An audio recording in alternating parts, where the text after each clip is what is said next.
أعوذ بالله من الشيطان الرجيم. بسم الله الرحمن الرحيم. الحمد لله والصلاة على أهلها. أما بعد فقد قال الله تبارك وتعالى في محكم كتابه المجيد. بسم الله الرحمن الرحيم. يا أيها النبي إنا أرسلناك شاهدا ومبشرا ونذيرا وداعيا إلى الله بإذنه وسراجا منيرا. ایک صلوات پڑھیں محمد وآلہ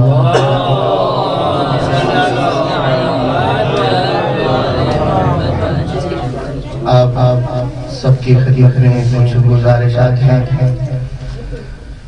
سب سے پہلے ایک مومنہ طالب علم کی پھوپھی بنام بخت خاتون جو کربلا معلّہ سے سعادت ابدی حاصل کر کے اور زندگی ابدی کے لیے منتقل ہو چکی اور کم میں ظاہر ان کا انتقال ہو گیا.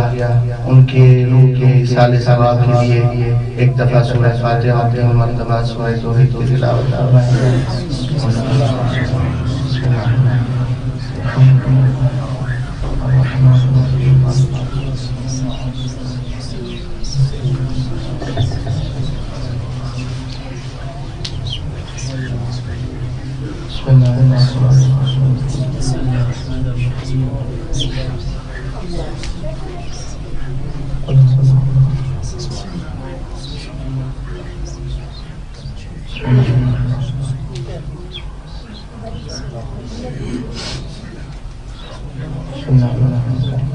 ایک صلوات پڑھیں محمد وآلہ محمد.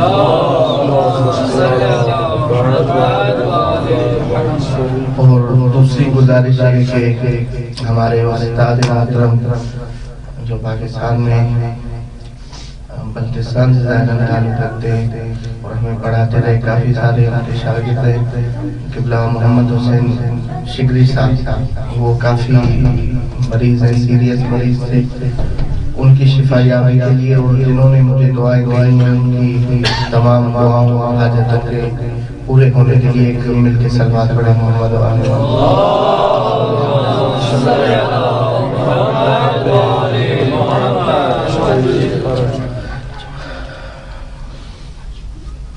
وہی ٹوٹے پھوٹے الفاظات کے ساتھ آپ کی خدمت میں حاضر ہوا ہوں. بسم اللہ. خداوند متعال نے جب اس کائنات کو خلق کیا تو اس کی ہدایت کے لیے, اس میں آنے والوں کی ہدایت کے لیے ہادی سب سے پہلے بھیجے. بسم اللہ. جزاک اللہ. جزاک اللہ. اور مختلف انوار کے حامل وہ ہادی جو جن کی ہدایت حامل تھی اس سے پہلے آئے تاکہ یہ ہدایت ان سب کی ہو سکے. اور پھر جو ہادی بن کے آئے اللہ نے ان کو مختلف مراتب میں رکھا. کسی کو فقط نبی رکھا, کسی کو رسول بنایا, کسی کو اولو العزم بنایا, کسی کو ایک کتاب دی, کسی کو کئی کتابیں تھیں, کسی کے لیے صحیفے نازل کیے. اب نبی اور رسول میں فرق آپ سارے جانتے ہیں اور خود نبوت بھی آپ جانتے ہیں, رسالت بھی, قرآن کی آیات اور روایات کے استنباط سے آپ کر رہا ہوں کہ یہ کلیہ مشکل ہے, کلیہ متواتر نہیں. ان کی تلک الرسل فضلنا علی بعضهم علی بعض, کہ یہ سارے رسول برابر نہیں. پھر ان میں سے ایک ایسا رسول کہ جو سب سے اہم تھا, جس کے لیے پوری کائنات کو خلق کیا, جس کے لیے انبیاء کی تمہید باندھی, 1,24,000 انبیاء کو مقدمتاً پیش کیا کہ میرے بنائے ہوئے ہادی دیکھو اور پھر میرا آخری رسول دیکھنا. قرآن ہمارے رسول کی اس دل پہ نازل ہوا اور خدا کا ایک بولتا ہوا معجزہ اور دلیل کہ ایسا دلیل کہ اس قرآن کے علاوہ اللہ کی کسی کتاب میں تحدی نہیں کی انسانیت کی. توجہ میری طرف ہے. اگر زحمت حسن میں تھوڑا آگے آ جائے جو بعد میں آئیں گے ان کے لیے زحمت نہ ہو. ایک صلوات پڑھتے محمد آل محمد.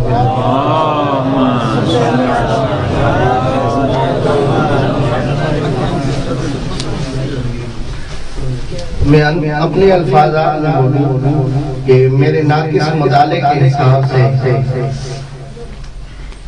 اللہ کے رسول نے ایک صریح اور اشارتاً اور کنایت ایک قرآن کے لیے کہا. اللہ کا پیغام تحدی کی, مبارزہ طلبی کی کہ ان کنتم فی ریب مما نزلنا علی عبدنا فأتوا بسورۃ من مثلہ. اگر تم میں اتنی جرأت ہے قرآن کی سورج جیسا لیتے آؤ. ایک قرآن کتنا بڑا معجزہ, اللہ کے رسول کا زندہ معجزہ کہ اس کی مثل نہیں آ سکتی. اور اللہ کے رسول نے دوسرا معجزہ جو میں اپنے الفاظ میں بولوں اس میں بھی تحدی کی ہے کہ دوسرا یہ فرمایا میرے اہل بیت اگر کوئی ان جیسا ہو وہ بھی لے کے آؤ. کوئی علی جیسا لے کے آئے, کوئی حسن جیسا لے کے آئے, کوئی نہیں, کیونکہ علی اپنی ذات میں واقع تک لا فتح الا علی, لا سیف الا, کوئی مرد نہیں سکتا علی کے مقابلے میں. اور علماء اس تفسیر میں نہیں جانا جاتا تو یہ رسول کے زندہ معجزے ہیں. اور رسول خدا صلی اللہ علیہ وسلم کی شان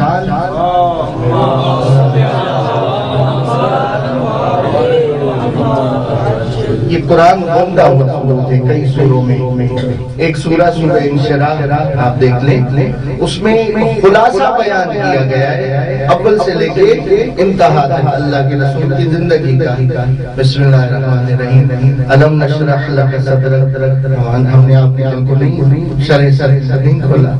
ووضعنا عنک وزرک الذی انقض ظہرک ورفعنا لک ذکرک, ہم نے تمہارے نام کو بلند کر دیا. وَإِنَّ مَعَ الْعُسْرِ يُسْرًا, رسول یہ مشکلات آتی رہتی ہیں تمہارے ساتھ ہی ہیں, بھاگ جائیں تو کوئی مشکل نہیں.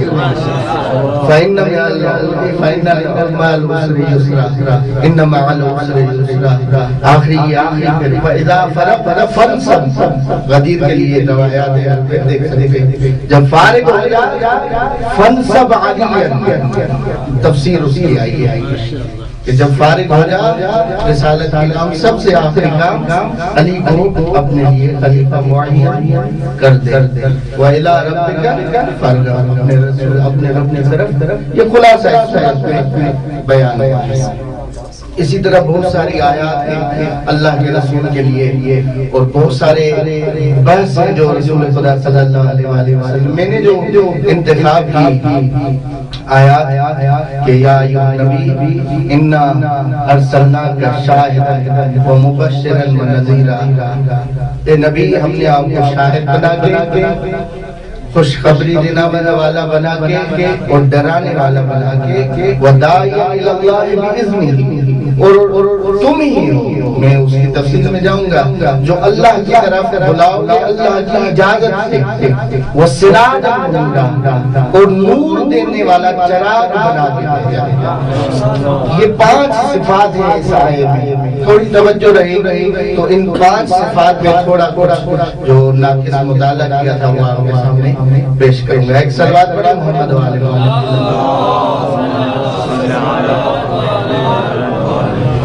یہ 5 صفات دیکھیں. یا ایھا نبی انا ارسلناک, پہلی بات تو ہم نے آپ کو بھیجا ہے. رسالت نبوت کے لیے مبعوث کرنا اللہ کا کام ہے, اور بہت سارے قرآن میں سے کام ہے جو خدا نے اپنے اوپر ذمہ داری دی ہے. اللہ اعلم حیث یجعل رسالتہ, اللہ کو علم ہے کہ وہ اپنی رسالت کس کو دے. جھولے والے بچے کو بھی دے سکتا ہے. توجہ کم سے کم کسی کو امام بھی بنا ہے. اللہ اعلم حیث یجعل, اللہ کو علم ہے کہ وہ اپنی رسالت کہاں پر رکھے. تو اللہ بھیج رہا ہے. اسی طرح خلافت بھی اللہ بناتا ہے اور اسی طرح وسیلہ بھی اللہ بناتا ہے. بہت یہ ایک تفصیلی خود مستقل موضوع ہے, اسے نہیں سمجھتا. انا ارسلناک, ہم نے تجھے بھیجا ہے. کیا بنا کے شاہد بنا.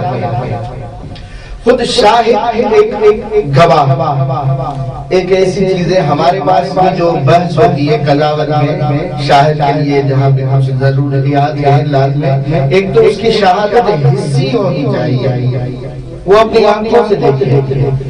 مجھے آغا سید عمران نے بتایا, میں جا کے عورت میں کھڑا ہو جاؤں, بتاؤں بھائی ہاں اس طرح ہوا. کچھ ہوتے ہیں شاہد جو گواہ ہوتے ہیں, بڑے چست ہوتے ہیں, تیز ہوتے ہیں. جس طرح لکھتے ہیں کہ ایک اس کا کام ہی یہی تھا کہ وہ جس کی آئے گواہی جا کے دیتا تھا. کورٹ کے باہر کھڑا ہوتا تھا, جس کی مرضی ہاں بھائی گواہ بننا میں آ. تو اندر فیصلہ چل رہا ہے, جج نے کہا کہ گواہ کون ہے تمہارا, وہ کہا وہ لے کے آتے ہیں. باہر گئے ادھر ادھر دیکھا, وہ کھڑا رکھا, گواہی چاہیے. جیسا کھڑے تھے, ہاں چلو. تو جج صاحب نے پوچھا ہاں بھائی کتنا تھا. اس نے کہا شاید کوئی بچہ گم ہو گیا ہے, کچھ کہا اتنا تھا. کہا بھائی مرغا اتنا ہوتا ہے. کہا جج صاحب جلدی نہ کریں, نیچے سے ہاتھ دے. اتنا تھا. کچھ شاید تیز ہوتے. ایک سلوات پڑھے محمد والے محمد کی.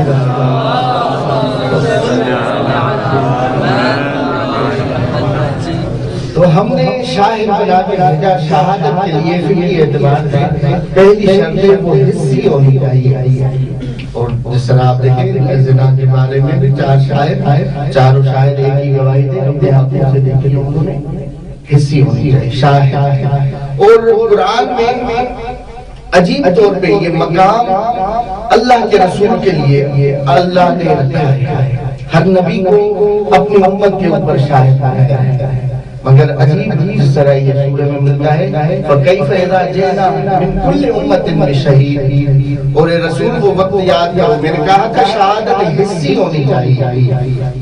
اے رسول فَكَيْفَ إِذَا جِئْنَا مِنْ كُلِّ أُمَّةٍ بِشَهِيدٍ وَجِئْنَا بِكَ عَلَى هَؤُلَاءِ شَهِيدًا. اللہ اکبر. عجیب آیت ہے. رسول کو وقت یاد کریں جب ہر نبی کو ہم ہر قوم کو اس کے نبی کو اس کے ساتھ لے کے آئیں گے, ان کے اوپر گواہ بنا کے, اور آپ کو ہم رسولوں کے اوپر گواہ بنا کے لائیں گے. انبیاء اور رسول اپنی قوموں کے اوپر گواہ ہوں گے, میرے رسول تمام انبیاء کے اوپر گواہ ہوں گے. اور اسی طرح کئی آیات ملتے ہیں. اور یہ دیکھیں جب تک ہر قوم میں یہ ایک ایسا مقام ہے جو اللہ کے رسول کے ساتھ, جو بھی نبی اپنی قوم میں جب تک تھا تب تک ان کے اوپر اللہ کی طرف سے شہید تھا, گواہ.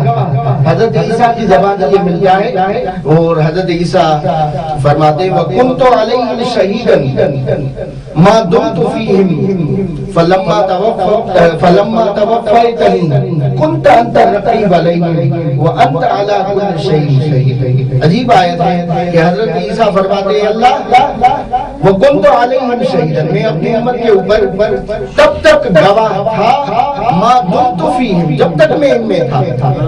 اور جب تم نے مجھے اٹھا لیا اپنی طرف, اب تو خود ہی ان کا مراقب ہے. كُنْتَ أَنْتَ الرَّقِيبَ عَلَيْهِمْ, اور تو سب کے اوپر شاہد ہے. حضرت عیسیٰ یہ ذمہ داری اپنے کاندھوں سے اتار رہے ہیں کہ مالک ایسے نہ ہو میرے جانے کے بعد جو یہ افعال کرے اس کی گواہی بھی مجھ سے لے. نہیں, جب تک میں ان میں تھا تب تک ان کے اوپر میں گواہ تھا. اور رسول ظاہری جسم کے اعتبار سے انبیاء سبق کے ساتھ نہیں تھے. اب اس کی حیثیت کو سمجھیں اس زاویہ سے.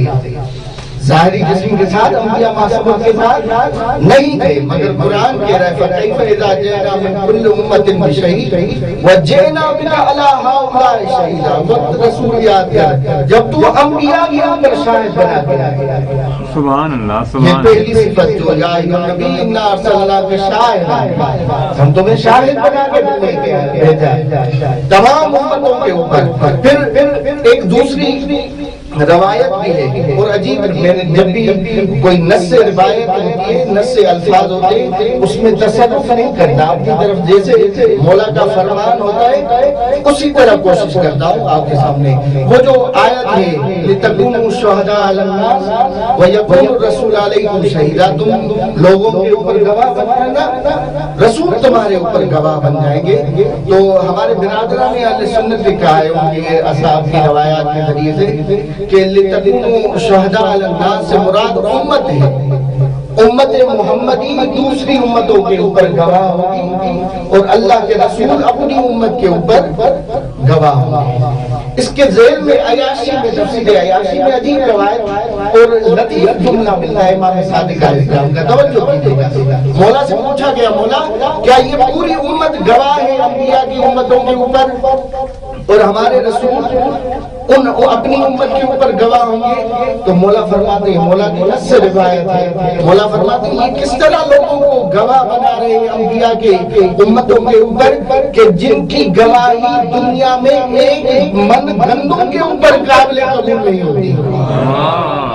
نص سے روایت ایک من گندم کے اوپر ان کی شہادت قبول نہیں ہوتی، وہ امت کے شہادت اور شہید اور گواہ بن جائیں گے۔ فرماتے ہیں اس سے مراد اللہ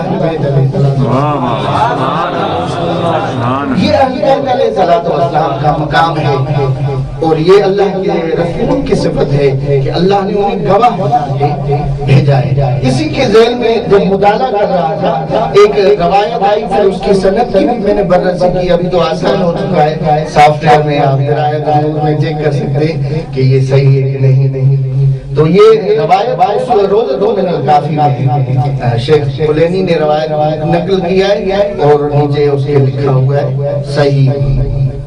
اس میں یونس بن ابی سعید سے روایت ہے، توجہ کیجئے گا کہ رسول خدا جس طرح انبیاء ما سبق کے اوپر گواہ ہے۔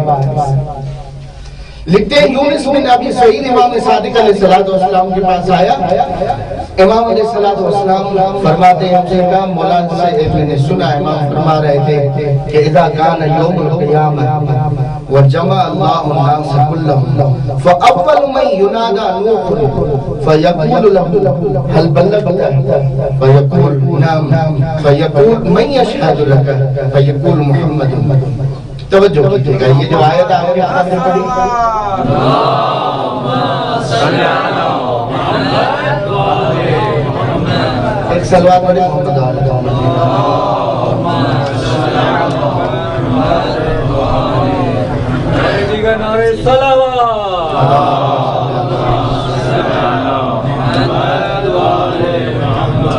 یہ جو آیت میں نے پڑھی تھی کہ ہم ہر رسول کو اس کی امت کے اوپر گواہ بنا کے لائیں گے اور رسول ہم آپ کو ان انبیاء کے اوپر گواہ بنا کے لائیں گے۔ اس کے ذیل میں روایت امام صادق سے جناب سعید نقل کرتے ہیں یونس بن ابی سعید کہ امام نے فرمایا اذا کان یوم القیامہ جب قیامت کا دن ہو جائے گا وجمع اللہ الناس کلهم اللہ پوری انسانیت کو جمع کر دے گا فاول من ينادى نوح سب سے پہلے حساب کتاب دینے کے لیے حضرت نوح کو بلایا جائے گا۔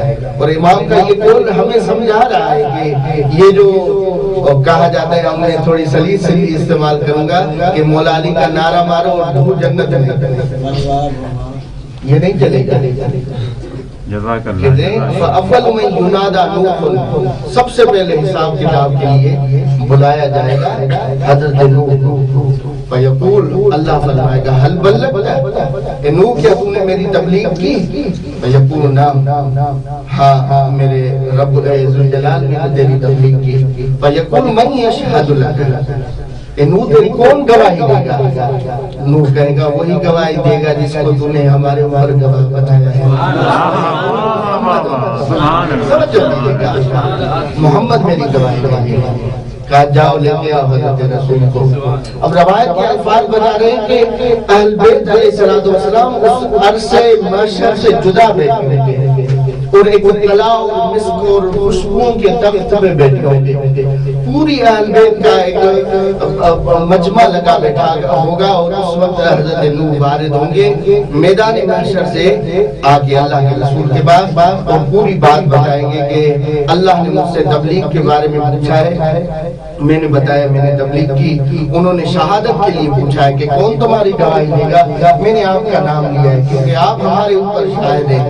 تو اس وقت اپنے زبان حال سے اللہ کے رسول توجہ کیجیے گا، اللہ کے رسول کہیں گے حضرت نوح میں رسول تمہاری گواہی کیوں؟ ہاں قبلہ آپ کو گواہی دینی ہے۔ اس وقت اللہ کے رسول منبر سے پیچھے مڑ کے دیکھیں گے، کہیں گے یا جعفر یا حمزہ اذهبا واشهدا له انه قد بلغ، اے بھائی جعفر، اے چچا حمزہ اٹھو، جاؤ حضرت نوح کی گواہی دے کے آؤ۔ نعرہ حیدری، یا جعفر یا حمزہ اذهبا واشهدا له انه قد بلغ، اٹھو اور جا کے گواہی دے کے آؤ کہ حضرت نوح نے تبلیغ الہی کی ہے۔ اس کے بعد امام فرماتے ہیں عجیب جملہ نص سے روایت ہے فجعفر و حمزہ ہم الشاہدان للانبیاء بما بلغوا، ایک 1,24,000 نبیوں کی گواہی دینے کے لیے رسول نہیں جناب حمزہ اور جعفر سبحان اللہ سبحان اللہ۔ اب جب یہ بات آئی تو شاید راضی سے ہضم نہیں ہوا، اس نے کہا نص روایت فَأَيْنَ عَلِي، شاید کسی کے ذہن میں آیا ہو، کہا کہنے لگا مولا علی کہاں ہوں گے؟ وہ جاتے نا گواہی دے کے آتے، ان کا فضائل ظاہر ہوتا، ان کا مقام ظاہر ہوتا کہ وہ حضرت نوح کی گواہی دینے آئے۔ اس وقت نص روایت ہے، میں ممبر پہ ذمہ دار ہوں، امام نے فرمایا ہوا اعظم منزلت من ذالک، علی کی منزلت اس سے بڑی ہے کہ حضرت نوح کی جا کے گواہی دے کے منزلت من ذالک، وہ اس سے بڑا ہے۔ پھر میرے ذہن میں آئی ہے یہ بات کہ یہ کس وجہ سے کہ جناب جعفر اور جناب حمزہ وہ سب 1,24,000 نبیوں کی نبوت اور رسالت اور العزم ہر چیز کی گواہی وہ جا کے دیں گے، علی کیوں نہیں گئے؟ آخر کیا بات تھی کہ مولا علی نہیں گئے؟ تو مجھے اس روایت اس آیت سے یہ دلیل مل گئی کہ مقام علی کو سمجھو کہ جناب علی کیا ہے، اس آیت سے ملتا ہے وَيَقُولُ الَّذِينَ كَفَرُوا لَسْتَ مُرْسَلًا، اور جب ان کافروں نے کہا تھا رسول تو رسول نہیں ہے، تو رسول نہیں، اللہ نے کہا قُلْ كَفَىٰ بِاللَّهِ شَهِيدًا بَيْنِي وَبَيْنَكُمْ وَمَنْ عِندَهُ عِلْمُ الْكِتَابِ، رسول نے کہہ دے کہ میری گواہی کے لیے میرا رب کافی ہے اور علی کافی ہے، میرا رب کافی ہے اور جس کے بعد علم الکتاب ہے وہ کافی ہے۔ اس سے یہ دلیل ملتی ہے کہ میرا علی وہ گواہ ہے جو رسالت کے اوپر گواہ ہے اور اللہ کے ساتھ، اسی وجہ سے وہ انبیاء کی گواہی کے لیے نہیں گئے۔ ایک سلوات پڑھیں محمد والے محمد کی نام،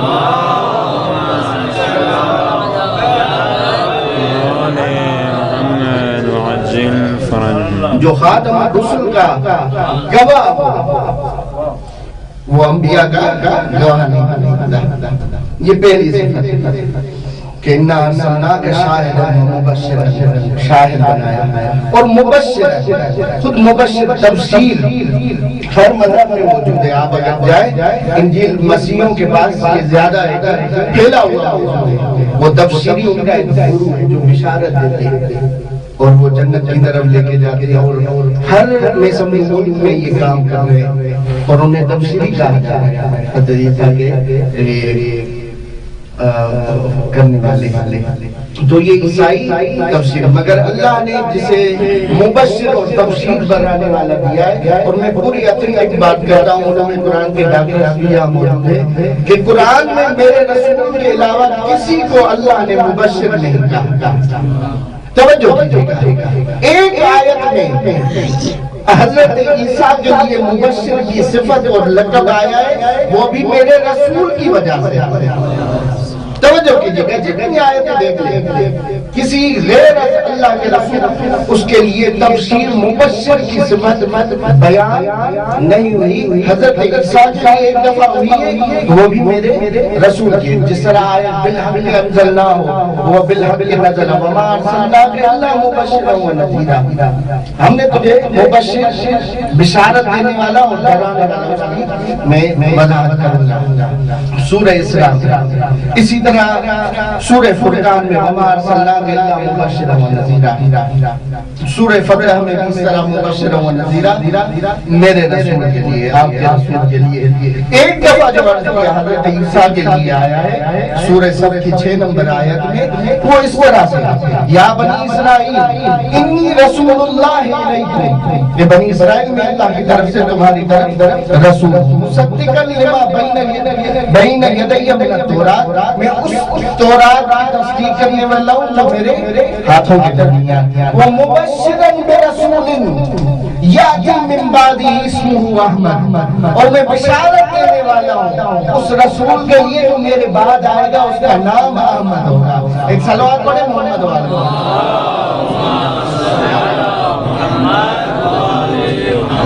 پورے قرآن میں آپ دیکھ لیں یہ تفسیر بشارت مبشر میرے رسول کے لیے یہ لقب آیا، عیسیٰ کے لیے جو آیا وہ بھی کہ وہ بشارت دینے آئے تھے، اور یہ فقط اللہ کے نبی حضرت عیسیٰ نہیں تھے، تمام انبیاء آگے میں ذکر کروں گا آپ کی خدمت میں۔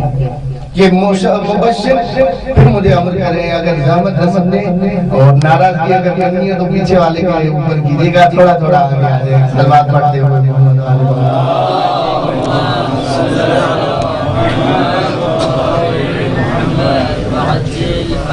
آگے رہیں گے۔ استعارت کرتا ہوں، میں اٹھے میں یا رسول اللہ حیدری یا آماد بلند صلوات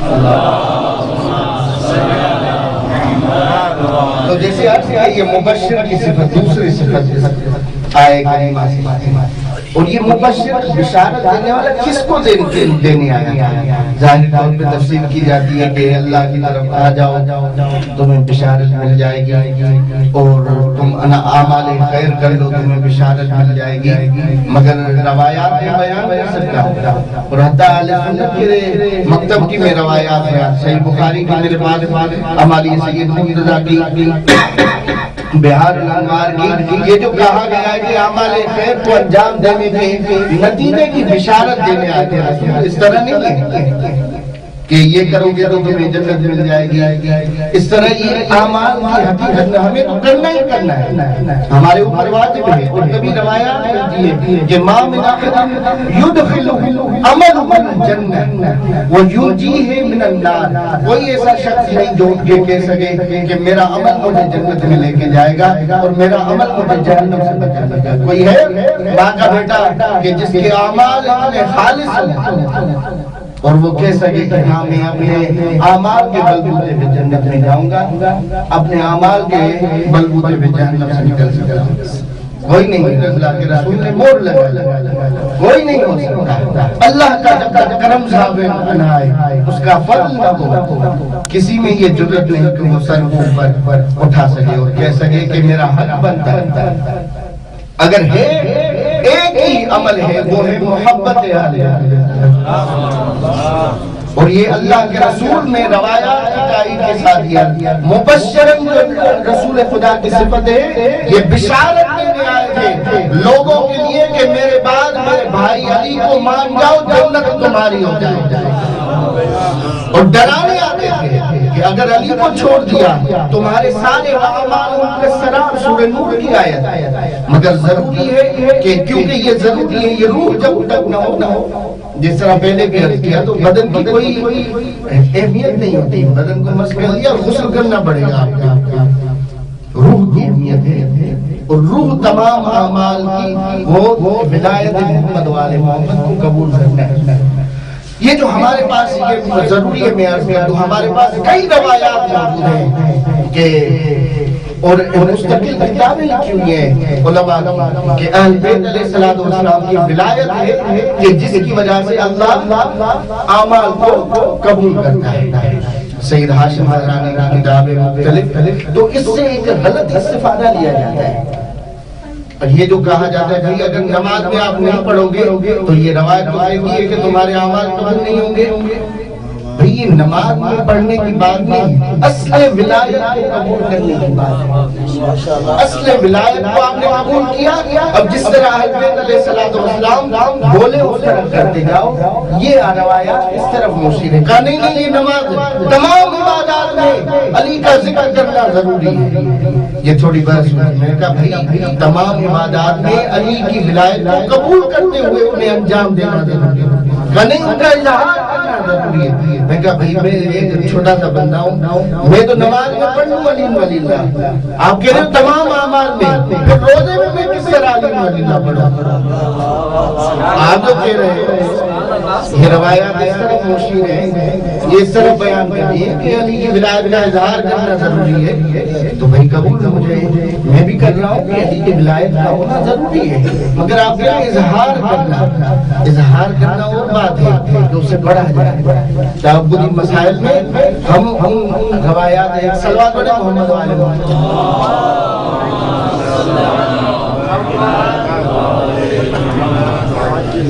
توجہ ہے میری طرف؟ نعرہ تکبیر، اللہ، نعرہ تکبیر، اللہ، نعرہ رسالت، نعرہ رسالت، یا رسول اللہ، نعرہ حیدری، نعرہ حیدری۔ تو یہ ان تمام اعمال کو انجام دینا، اصل ولایت کو اپنے سینے میں رکھے ہوئے، باقی جو تقلیدی مسائل ہیں وہ اپنے ہر کوئی مرجع کی طرف رجوع کرے، بہترین ڈالے۔ تو یہ عرض کر رہا تھا کوئی ایسا شخص نہیں جو اپنے عمل کے اوپر بلبلے کے اوپر محمد و آل محمد کی ولایت کو قبول کر کے اور اللہ کے رسول یہی بتانے کئی روایات کہ جس میں امام فرماتے مولا علی علیہ السلام کو فرماتے رسول خدا علی جس نے تمہاری ولایت کو قبول کر لیا، سب سے پہلی بشارت جو اللہ اسے دیتا ہے طیب الولادہ، وہ حلال دانا، یہ بشارتیں دیتے ہیں، مختلف بشارت، یہ اللہ کے یہ ایک مستقل موضوع ہے۔ بشارت مبشر اور نذیر، ڈرانے علی کو اگر چھوڑ دیا جہنم تمہارا ہو جائے گا۔ اور یہ جو کہا جاتا ہے کہ آل محمد علیہ السلام کے شیعان اہل بیت کو کہ جن کی دلوں میں آل محمد رچتے ہیں اور بستے ہیں کہ یہ شیعہ جنت میں نہیں جا سکتے، یہ جنت میں کبھی نہیں جائیں گے۔ تبھی بہت سارے بحث ہیں، مگر میں ضرور یہاں پہ وہ شہید محسن نقوی کے اشعار پڑھتا ہوں کہ جنہوں نے کھل کے یہ جواب دیا تھا۔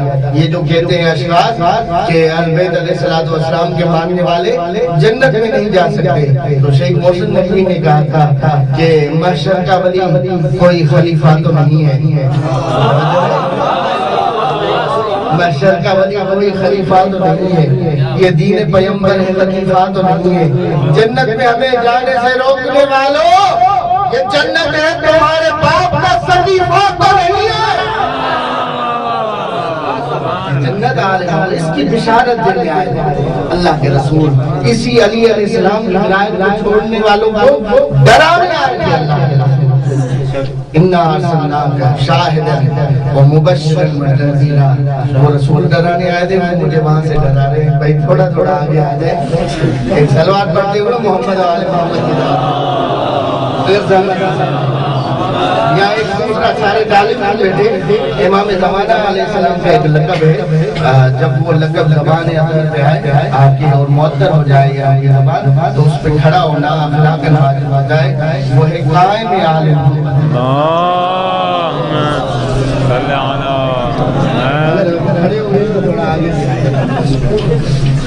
ایک صلوات پڑھے محمد و آل محمد کی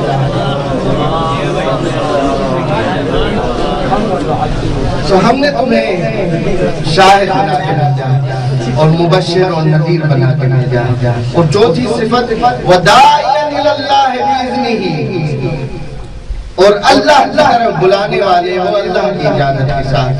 اور منبر پہ بزرگان کی محفل میں یہ تھوڑی جسارت کرتے ہوئے مگر ایک جو متعلق پر بلبوتے پہ عرض کر رہا ہوں کہ تمام انبیاء وہ بھی اللہ نے داعی بلانے والے اللہ کی طرف بنائے، مگر خالصتاً اللہ کی طرف بلانے والا فقط اللہ کے رسول ہے۔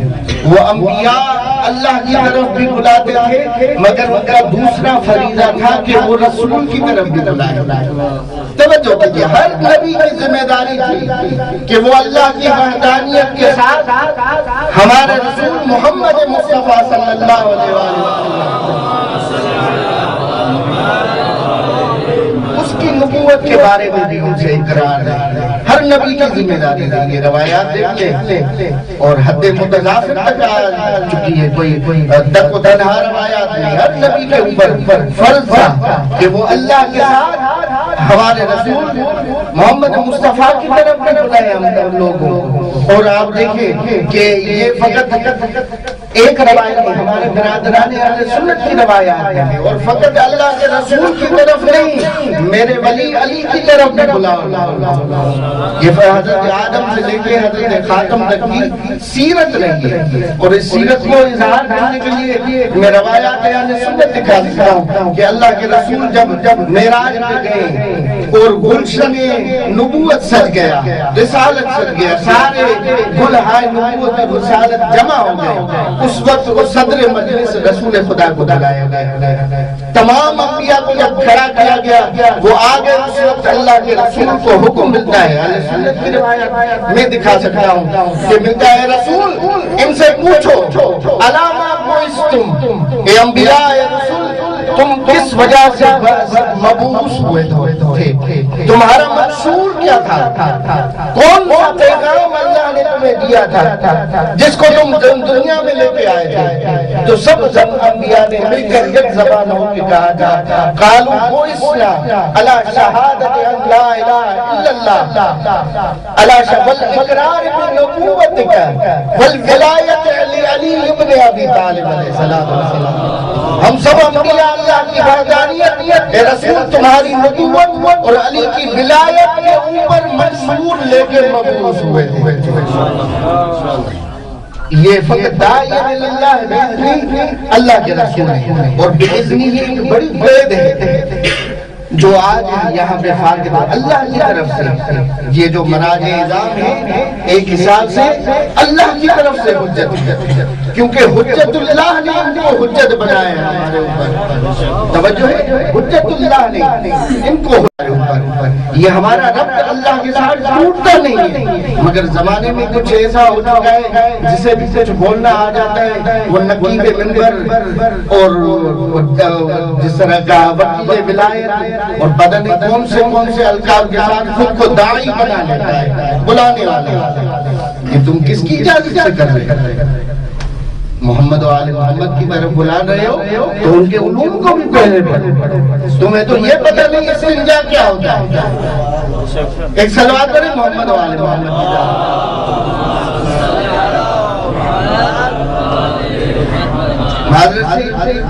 یہ مسائل ہیں، مگر داعی اللہ بإذن ہی ہونا چاہیے، اللہ کے اذن کے ساتھ، اجازت کے ساتھ۔ وہی اپنی طرف سے اٹھ کے اور نہیں، جب تک وہ رب نہ ہو، وہ چین نہ ہو، کوئی خود کو داعی نہیں کہہ سکتا۔ یہ چوتھی صفت تھی اللہ کے رسول کی، یا ایھا النبی انا ارسلناک شاہدا ومبشرا ونذیرا وداعیا الی اللہ بإذنہ وسراجا منیرا۔ ہم نے تجھے نور دینے والا جلال بنایا۔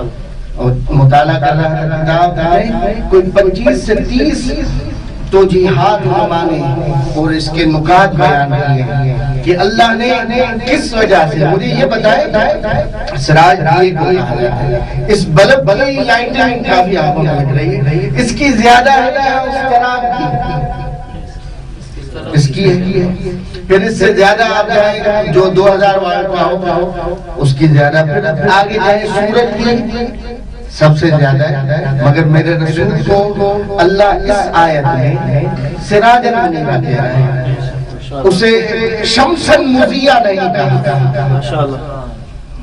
ہونا یہ جب صفات بیان ہو رہی ہے تو سب سے بڑی صفت بیان ہونی چاہیے۔ اللہ کہتا میں نے انا ارسلناک شمسا مضیہ، ہم نے تجھے ضیاء دینے والا ایک بڑا سب سے پاورفل سورج بنا کے بھیجا ہے۔ اس آیت میں فرمایا سراجا منیرا۔ علماء نے اس کی وہ لطائف ذکر کی ہے، عجیب ہے، جن میں وقت کی نزاکت کو دیکھتے ہوئے میں کچھ آپ کی خدمت میں عرض کر رہا ہوں۔ ایک جو سبب علماء فرماتے ہیں کہ اس آیت میں اللہ نے جو سراج المنیرہ چراغ کہا ہے وہ اس وجہ سے کہ سورج بڑی ایک حساب سے جس کی بج رہی ہے، ایک صلوات پڑھیں محمد والے، وہ اپنی بند کر دے گا، ایک صلوات پڑھیں محمد والے محمد۔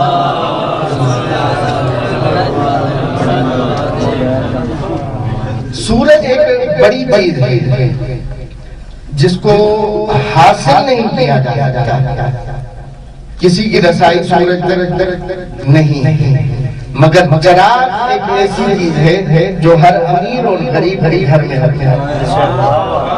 توجہ کیجئے گا انہوں نے کس طرح یہ کہا، یہ رسول کو جو چراغ کہا گیا ہے یہ اس وجہ سے کہ یہ ہو سکتا ہے سلمان کے پاس بھی ہو، مروان کے پاس بھی ہو، ہر کوئی اپنے ضرورت کے مطابق اس سے لے سکتا ہے، جسے سہل الوصول کہا جائے، سب کے پاس جس کو بھی آنا ہوتا ہے۔ رسول خدا کی سیرت پڑھ لیں، کسی کو پتہ نہیں چلتا یہ بڑا جو آدمی بیٹھا ہے کس طرح ملنے کے حساب سے بالکل آسانی ہوتی ہے، سب کی دسترس میں تھے اللہ کے رسول، اسی وجہ سے اللہ نے سراج منیرا کہا ہے۔ ایک وجہ یہ ہے کہ اللہ نے جو سراج منیر کہا ہے یہ اس وجہ سے۔ دوسری وجہ جس کی وجہ سے اللہ نے سراج منیر کہا ہے وہ یہ ہے کہ چراغ جو ہے گھر میں اگر کوئی چیز گم ہو جائے تو اسے چراغ کے ذریعے سے ڈھونڈا جا سکتا ہے۔ جب ایمان کے رستوں میں تم گم ہو جاؤ، میرے رسول کے قدموں کو دیکھتے جاؤ تو ہدایت ملتی جائے۔ یہ رسول کو سراج سہل الوصول ہے، سب کے پاس ہوتا ہے۔ ایک حکمت یہ ہے۔ تیسری حکمت یہ ہے کہ چراغ جب جلتا ہے نا تو دو قسم کے کام کرتا ہے، ایک جو ماننے والے ہوتے ہیں جو سے تعلق رکھتے ہیں ان کے لیے آسانی ہوتی ہے، جو اندر گھر والے اور جو باہر والے چور چکے ہوتے ہیں ان کے لیے پریشانی ہوتی ہے کہ کوئی اب تک جاگ رہا ہے۔ توجہ، گھر میں جب لائٹ جلتی رہے گھر والوں کے لیے راحت، ادھر آنا ادھر جانا آنا جانا آسانی، مگر جو باہر والا ہوتا ہے اس کے لیے بڑی تکلیف ہوتی ہے کہ بھئی گھر کا چراغ ابھی تک جل رہا ہے، شاید کوئی جاگ رہا ہے۔ تو اللہ کے رسول کے لیے یہ ملتا ہے کہ اللہ کے رسول نور مصطفیٰ کی محبت، مصطفیٰ کی محبت کا نور اگر دل میں جلائے رکھو اور وہ جلتا رہے تو تمہارے ایمان والے جو بھی ہوں گے تمہارے ساتھ قریب رہیں گے، اور جو نور مصطفیٰ سے جدا ہوں گے باہر والے ہوں گے وہ جلتے رہیں گے۔ اور تبھی آپ دیکھیں نور مصطفیٰ جہاں بھی جلا ہے، جہاں بھی اسے جگہ ملی ہے، جس نے اپنے سینے کو مزین کیا ہے اس چراغ کے ساتھ اور اس کے دوسرے چراغوں کے ساتھ، وہ ہمیشہ سکون میں رہتا ہے اور ان کے دشمن ہمیشہ رہتے ہیں۔ یہ تیسری حکمت۔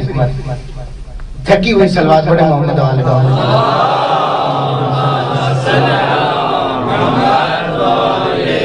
اور چوتھی حکمت، اور اس سے کئی حدیثیں واضح ہوتے ہیں۔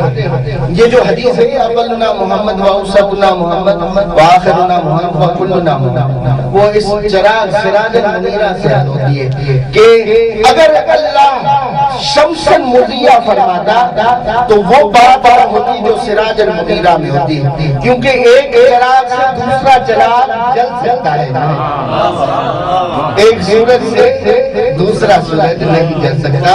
اب سمجھ جاؤ کہ یہ جو سارے کے سارے یہ کس طرح سوال کیا گیا تھا کہ اول، اور یہ بھی ضروری ہے کہ کئی چراغ جلانے کے لیے ایک چراغ کا ہونا ضروری ہے، تو پھر وہی حدیث آ جاتی ہے اول ما خلق اللہ نوری، اللہ نے سب سے پہلے مجھے خلق کیا، میرے نور کو، میں پہلا چراغ ہوں، پھر مجھے دو حصوں میں تقسیم کیا، ایک کو علی بنایا، ایک کو محمد بنایا، پھر حسن و حسین جناب فاطمہ زہرا سلام اللہ علیہ اور سارے اہل بیت کے چراغ جلے اور یہ چراغ نور مصطفیٰ سے جلتے رہے۔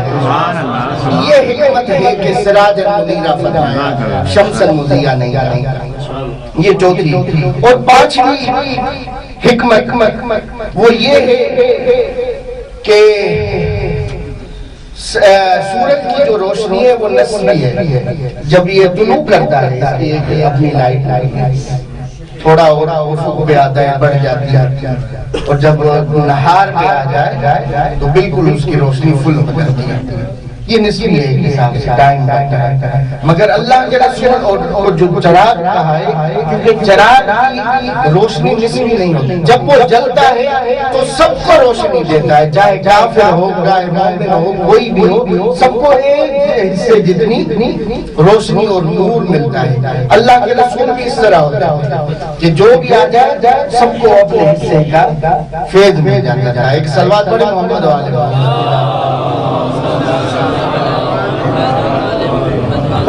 ایک لطیف ساتواں نقطہ اور آگے مطالبہ عرض کرنے وہ یہ ہے جو ہمارے اردو زبان میں بھی یہ میری طرف سے علماء نے نہیں کہا, ہمارے یہاں ایک ضرب مسل دی جاتی ہے چراغ تلے اندھیرا, قبلہ چراغ تلے اندھیرا. تو میرے ذہن میں آیا تھا کہ شمس المضیہ نہیں کہا, سراج المنیرہ کہا, چراغ کہا. یہ اس وجہ سے سمجھانا چاہتے تھے کہ یہ نور کی وہ چراغ ہے جو خود روشن ہے. ہو سکتا ہے اس کے آجو باجو کہیں اندھیرا ہو,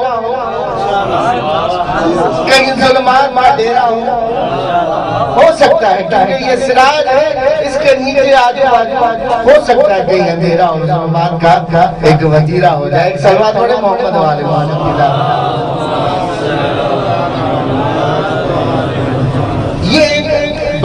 سراج اللہ نے رسول خدا کو پوری ایک کائنات کے لیے مستقل طور پہ. ایک دوسرا میں اپنے دوستوں کے لیے باب کھول رہا تھا اور رب دینا چاہ رہا تھا, وہ یہ جو مستقل میں نے اپنی طرف سے جستجو کی تھی وہ دو ہستیوں کے لیے. ایک انبیاء علیہ السلام کہ جن سے افضل ترین نبی ہمارے, یہ ہم سب کا دعویٰ ہے, مگر کئی دفعہ سوال اٹھایا جاتا ہے اور یہ تفاضل بیان کیا جاتا ہے بھئی کس طرح ہو سکتا ہے.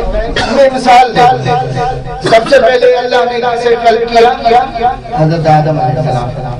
مجھے بتائیں حضرت آدم کے کمالات میں صحیح نہیں کہ معصوم فرشتوں کو سجدے کرنے کا حکم دیا. آیا ہمارے رسول کے لیے ایسے ہوا؟ سوال ہے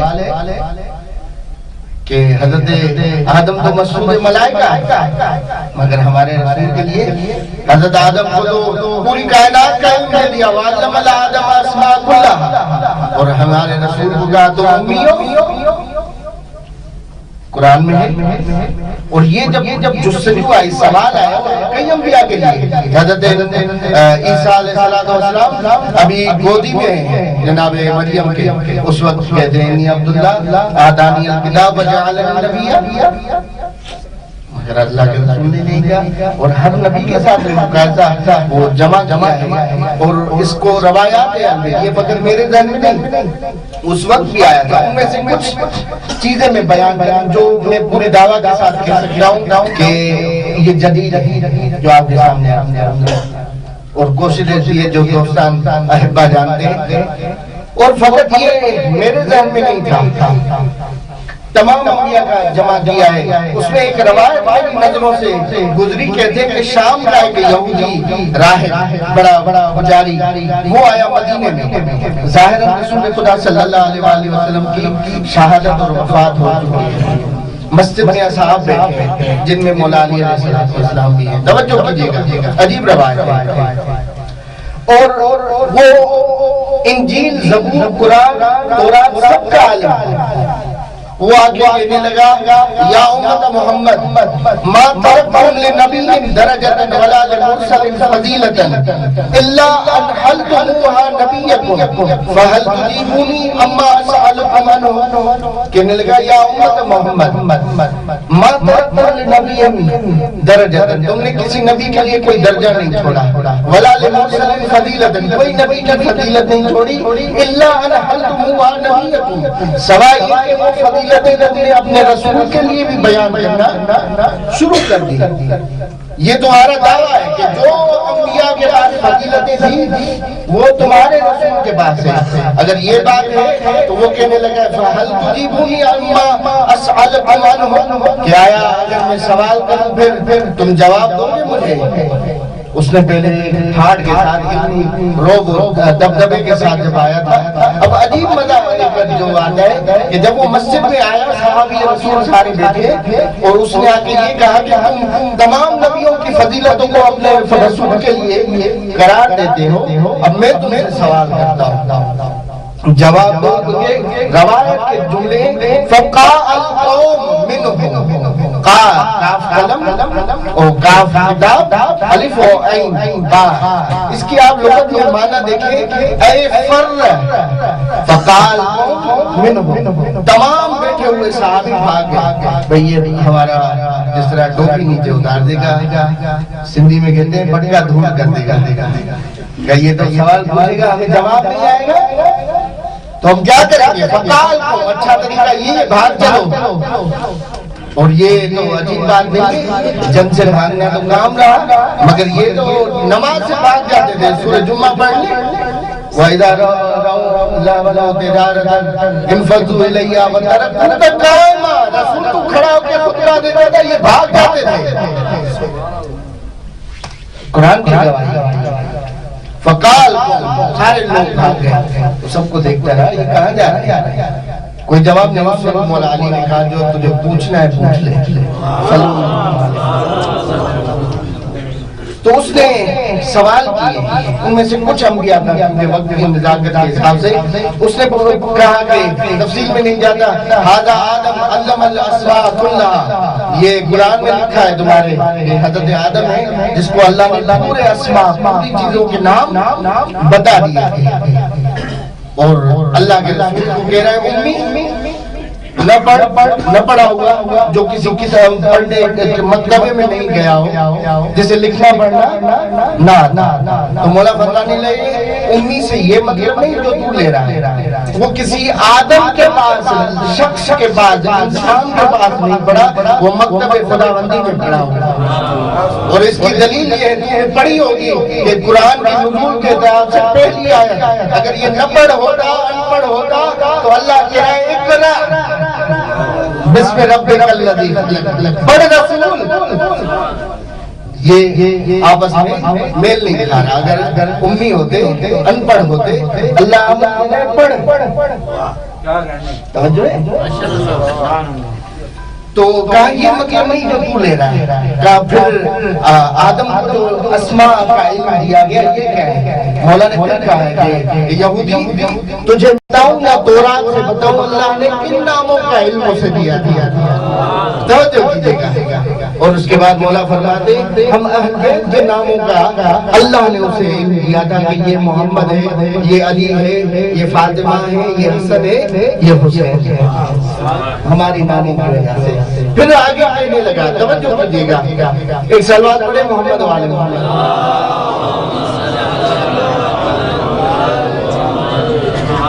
کہنے لگا ھذا آدم اسجد اللہ له ملائکته فهل فعل لمحمد شیئا من ھذا.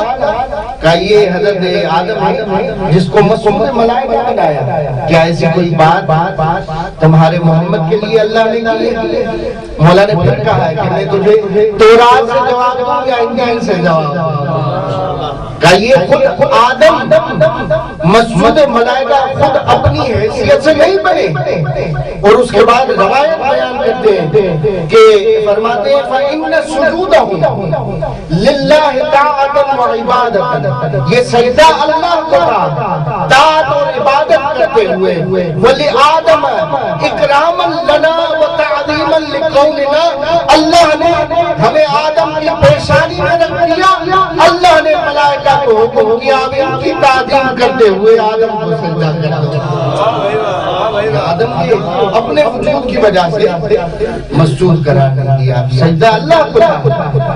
اور جناب آدم کعبے کی حیثیت رکھتے تھے اس وقت, اور یہ کعبے میں جب تک روح علی نہیں آئی تب تک وہ مسجود نہیں بنا. اسی طرح حضرت آدم علیہ السلام اور پھر عجیب چیز ملتی ہے کہ یہ تو حضرت آدم کے لیے کہ ایک مرتبہ ملائکہ نے سجدہ کر لیا اور فرماتے مولا علی علیہ السلام وَآتَ اللَّهُ مُحَمَّدًا مَا هُوَ أَفْضَلُ مِنْ هَذَا صَلَّى عَلَيْهِ فِي جَبَرُوتِهِ وَمَلَائِكَتِهِ بِأَجْمَعِينَ.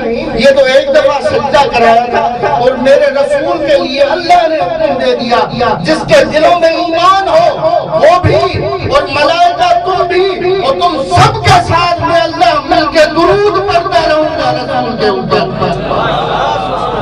یہ اس سے بڑا مقام ہے کہ جب تک کائنات ہوگی میرا رب میرے ملائکہ اور جن کے دلوں میں نور ایمان ہوگا اس رسول کے اوپر ایک صلوات پڑھتے رہیں.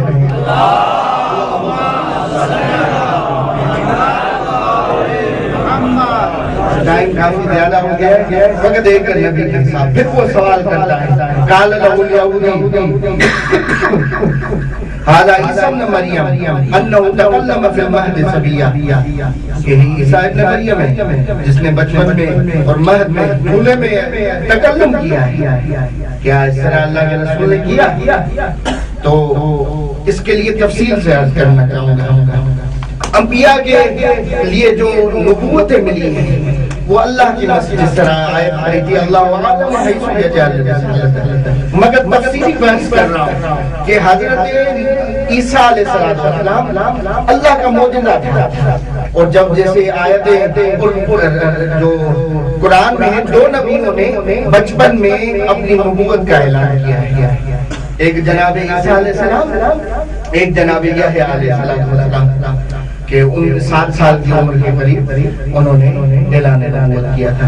مگر یہ ضرور ہے حضرت عیسیٰ نے جو اعلان کیا تھا نبوت کا اس وقت وہ پیروی کے قابل نہیں تھے اور یہ معجزت روایات موجود ہے کہ میں وطن چھوڑ دیتا ہوں ٹائم کی وجہ سے وطن موجود ہے عربی کا کہ حضرت عیسیٰ علیہ السلام جو بولے تھے وہ اپنی ماں سے تہمت کو دور کرنے کے لیے اپنی ماں سے تہمت کو دور کرنے کے لیے وہ ایک دفعہ ہی بولے تھے اور روایات لکھی ہے اس کے بعد 2 سالوں تک انہوں نے اپنی زبان پر جنبش نہیں دی.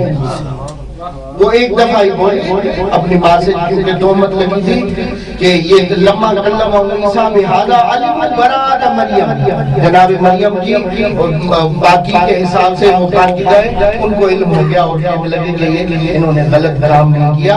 ثم سکت عیسیٰ فلم یتکلم بعد ذلك حتى بلغ سنتين جب تک 2 سال کے نہیں ہوئے انہوں نے پھر 7 سال تک انہوں نے نبوت کا اظہار کیا. 7 سال کے ہوئے پھر انہوں نے اپنی نبوت کا اظہار کیا اور بعد میں غیبت میں چلے گئے اور وہاں سے بیت مقدس سے باہر چلے گئے. ان کی نبوت کی تشریح جناب یحییٰ وہ کہاں گئے وہ بھی عرض کروں گا اور میں اپنے رسول کے فضائل کو بیان کروں گا. اور یہی روایات ملتی ہیں کہ اللہ کے رسول سے جب پوچھا گیا کہ عیسائی نے پوچھا تھا اور یہ روایت وہب یمانی میں ان یہودی سال النبی یا محمد اکنت فی ام الکتاب نبی قبل ان تخلق اور یہ آپ تو اس کائنات سے بننے سے پہلے نبی تھے پھر آپ نے اس وقت اپنی جب پیدا ہوئے زبان نہیں کھولی حضرت عیسیٰ کی طرح کہ آپ بھی اپنی نبوت کا اظہار کریں.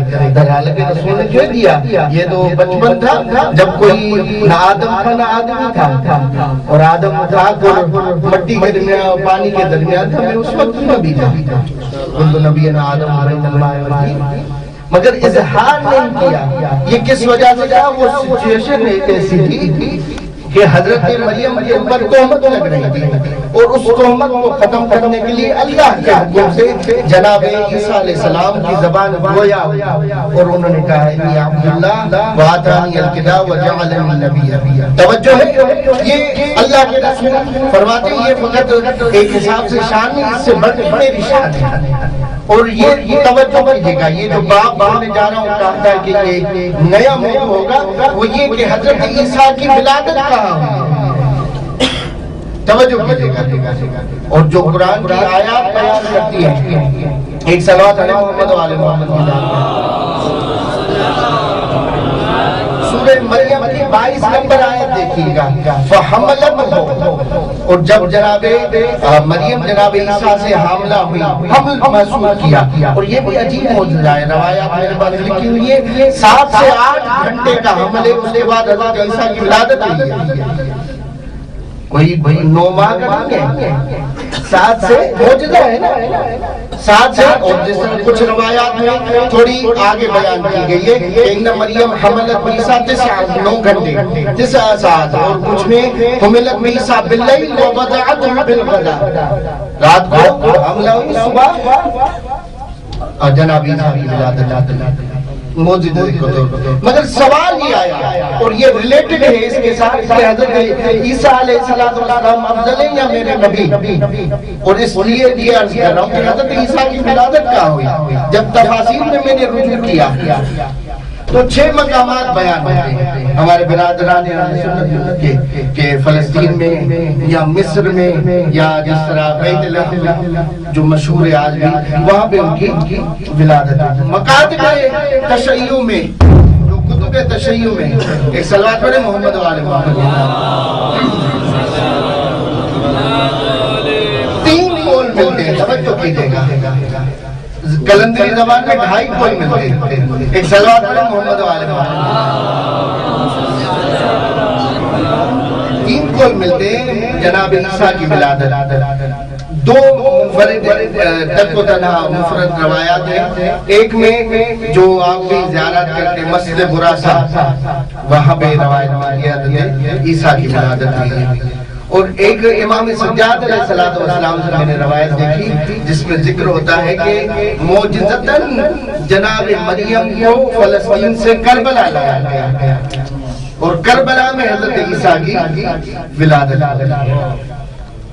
اور باقی 6 روایات موجود ہیں جس میں بار بار معصوم سے پوچھا جاتا ہے، مولا حضرت عیسیٰ کی ولادت کہاں ہوئی؟ کہا جہاں میرے دادا علی کی مزار ہے، عیسیٰ کی ولادت وہاں ہوئی۔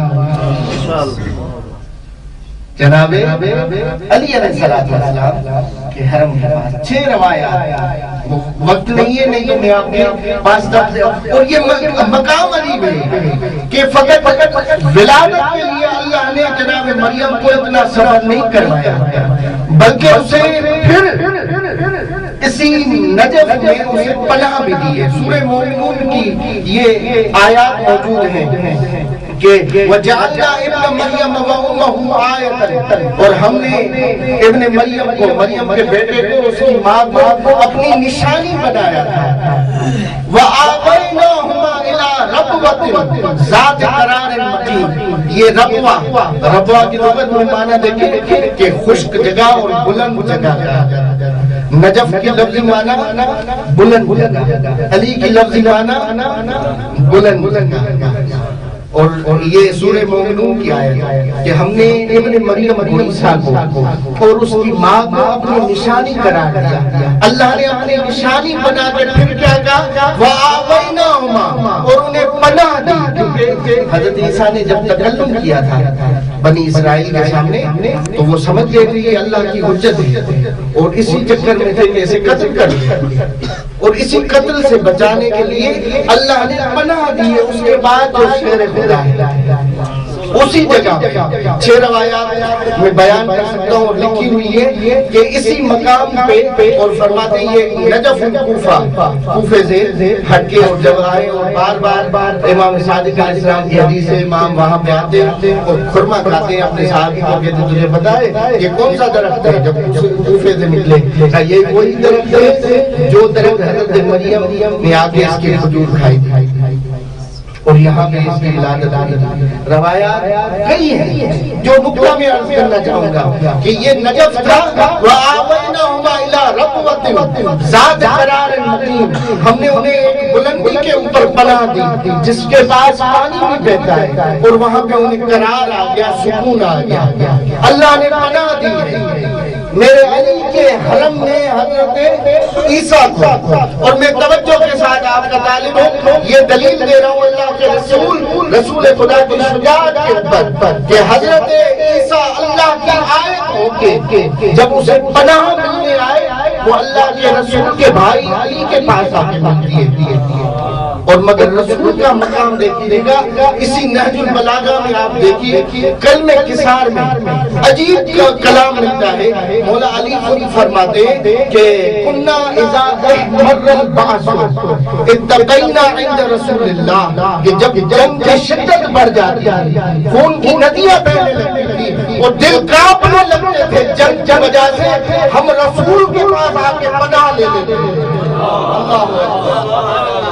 اور یہ علی کوئی مبالغہ نہیں کر رہا کوئی مبالغہ نہیں کر رہا حق بیان کر رہا ہے کہ ہم رسول کے پاس آگے پناہ لیتے تھے اور آگے فرماتے تھے امام علیہ السلام فَلَمْ يَكُنْ أَحَدٌ مِنَّا أَقْرَبَ إِلَى الْعَدُوِّ مِنْهُ ہم میں سے کوئی بھی زیادہ دشمن کے قریب رسول سے نہیں ہوتا تھا یعنی رسول سب سے قریب ہوتے تھے دشمن کے اور ان کے سامنے ڈھال ہو کے کھڑے ہو جاتے تھے اور ہمیں پناہ مل جاتی تھی یعنی حضرت عیسیٰ کو جب اللہ پناہ دینا چاہے تو علی کے مکان کی طرف بھیج دیتا ہے اور جب علی کو پناہ ملنی ہو تو وہ رسول کی طرف آ جاتے ہیں یہ مسئلہ میرے رسول کی شان ہے کبھی اللہ کے رسول کی شجاعت کبھی میں بیان کروں گا اور فرماتے ہیں انا الفدا و ابن الفدا و ابو الفدا کہ میں جوان مرد ہوں اور جوان مرد کا بیٹا ہوں رسول خدا کا قول ہے آپ مصابیح الانوار میں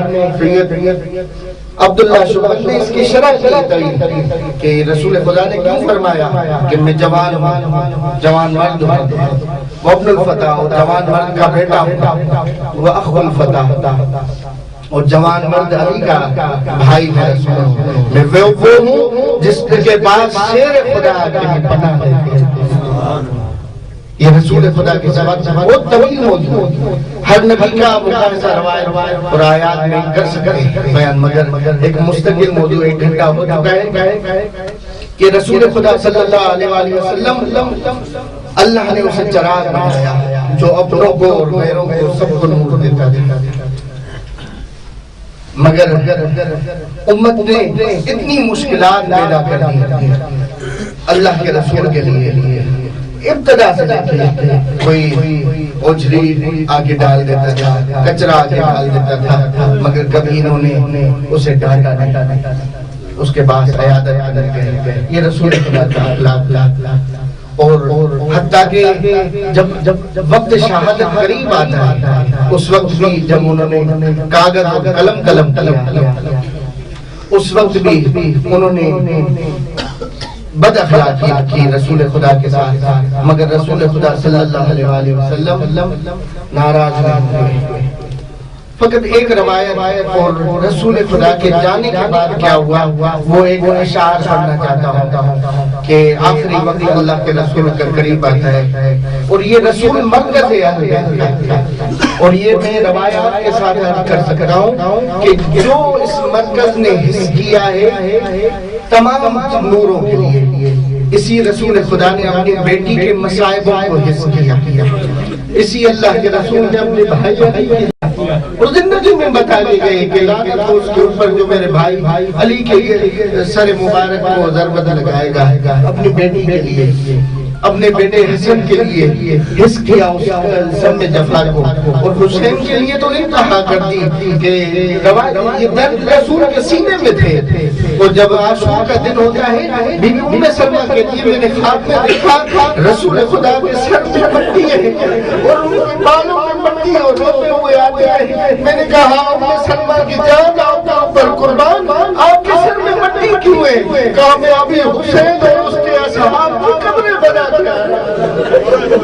یہ رسول خدا ہر درد کو محسوس کرتے تھے ہر درد کو انہوں نے محسوس کیا اور جب آخری ودا کا وقت آیا اللہ کے رسول جناب فاطمہ الزہرا سلام اللہ علیہ کی جھولی میں کہ اچانک اللہ کے رسول نے محسوس کیا کہ میری بیٹی کے آنسو گرم گرم اپنے صورت رخسار مبارک پر گرے آنکھ کھول کے کہا بیٹی میرے ہوتے ہوئے کیوں رو رہی ہے کہنے لگی بی بی کے بابا پتہ نہیں کون سا مرد غریب ہے کوئی شخص ہے جسے میں نہیں جانتی بار بار دروازے پہ آ کے کہہ رہا ہے مجھے رسول سے ملنا ہے میں نے اسے کہا ہے کہ میرے بابا کی طبیعت سے نہیں وہ چلا جاتا ہے پھر آ جاتا ہے اللہ کے رسول کہتے ہیں بیٹی یہ اللہ کا بھیجا ہوا ملک اسرائیل ہے تیرے دروازے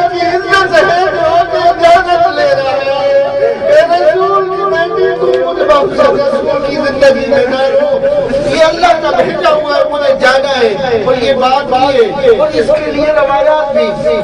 بی بی عائشہ کہتی ہے کہ میں نے رسول خدا کو دیکھا، بی بی فاطمہ الزہرا کو بلاتے ہیں، جب بلایا ہے کوئی بات کان میں کی ہے اور بی بی رونے لگتی ہے، اس کے بعد پھر کوئی بات کی ہے، بی بی مسکرانے لگتی ہے۔ تو جب رسول خدا کی وفات کے بعد پوچھا تھا میں نے، فاطمہ تمہارے بابا نے کون سی بات کی تھی؟ تو کہا پہلی بات جو میرے ساتھ کی وہ کہا کہ بیٹی میں جلدی تم سے جدا ہونے والا ہوں۔ میں رو پڑی، پھر انہوں نے کہا ایک بات دوسری کی جس کے بعد میں نے مسکرایا، وہ کہا کہ اللہ کے رسول نے فرمایا بیٹی میں تو جا رہا ہوں مگر تم بھی میرے ساتھ زندگی آگے جائے گی۔ اور رسول خدا کے جانے کے بعد ماحول کس طرح سے بہت تفصیل سے پڑھا جا سکتا ہے، مگر میں چاہتا ہوں کہ میں فاطمہ الزہرا کی زبانی کو انہوں نے اپنے بابا کو جاتے ہوئے محسوس کیا، وہ پڑھنا چاہتا ہوں۔ جب اللہ کے رسول کی شہادت اور وفات ہو چکی ہے، بی بی سیدہ اپنے گھر میں آگے فرماتی تھی ماذا علی المستمع تربت احمدہ اللہ یشم مد الزمان غوالیا، کہ جو شخص میرے بابا احمد کی قبر کی مٹی کو سونگ لے اسے پورے مرتے دم تک کسی اور چیز کو سونگنے کی ضرورت نہیں پڑے گی۔ یہ فرمایا بابا کی مٹی میں ایسی خوشبو ہے، پھر فوراً فرماتی ہے صبت علیہ مسائل لو انہا صبت علیہ سن لیا، بابا تیری مٹی کو تو سونگ لے مجھے ضرورت نہیں پڑے گی، مگر تیرے بعد ایسے میرے اوپر مسائل آئے اگر دلوں میں آتے اولادوں میں تبدیل ہو جاتی۔ پھر بھی ایک عجیب جملہ فرماتی ہے کل مغیب تحت اطباق الثرا، اور جو مٹی منو مٹی کے نیچے غیب چلا گیا ہے اسے جا کے کہہ دو ان کنت تسمع صرختی وندایا صبت علی مصائب لو انہا صبت علی ایام سرد لیالیا، اے جو منو مٹی کے نیچے چلا گیا ہے ان کنت تسمع صرختی وندایا، اے بابا تجھے زہرا کے بیت سننے میں آتے ہیں، میں رو رو کے بیٹی ہوں میرا بابا کہاں چلا گیا، میرا بابا کہاں چلا گیا۔ اور آخر میں بیوی نے جو ظلم اپنے ہوئے وہ اس کو اس شعر میں بیان کرتی ہے، بیوی فرماتی قد کنت ذات حما بظل محمد، ایک وہ بھی وقت تھا کہ اپنے بابا محمد کے سائے میں حمایت میں ہوا کرتی تھی، کوئی میری طرف انگلی اٹھا کے بات نہیں کرتا تھا، ولا اخشى من زین وکان حمالیا، ان میں کبھی کسی سے ڈرنے اور ظالم والے سے نہیں ڈرتی تھی۔ فالیوم بی بی آہ نکال رہے فرماتی ہے فالیوم اخضعوا لدلیل بابا تیرے جانے ایمان اخضعوا لدلیل، میری امت کے ذلیل لوگوں کے سامنے زہرا کو سر نیچے کرنا پڑتا ہے۔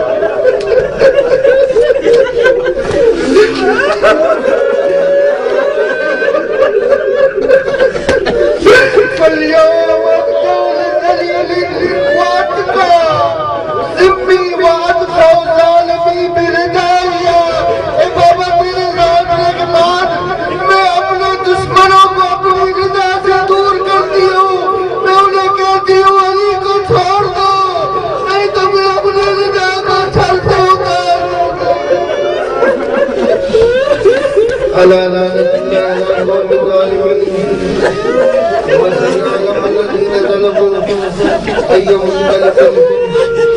ينقلب